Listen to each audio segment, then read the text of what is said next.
قد خلقنا الإنسان في كبد. طب ده معناه ايه؟ معناه ان اصل الدنيا انها تبقى رحله فيها تحديات وسعي، عمرها ما كانت راحه دايما.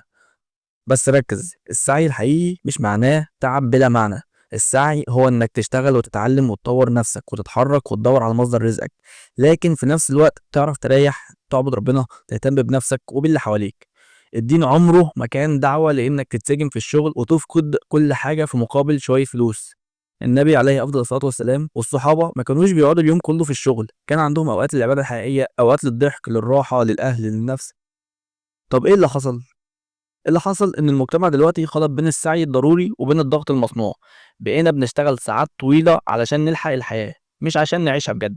بقينا بنقيس النجاح بعدد الساعات وكمية التعب، مش بالإتقان ولا البركة. السعي اللي ربنا قال عليه خطوات تدريجية، ممكن شغل، ممكن علم، ممكن إصلاح في بيتك، المهم إنك ما تبقاش مستنزف. الضغط اللي هو الجديد، شغل فوق طاقة البشر، قلق من بكرة، خوف من مقارنة المجتمع، والحقيقة اللي هيجيك هيجيك. بس هل هتضيع عمرك كله قلق وتعب زي ما الناس حوالينا بتعمل، ولا هتركب السعي الحقيقي اللي فيه توازن وبركة وسلام؟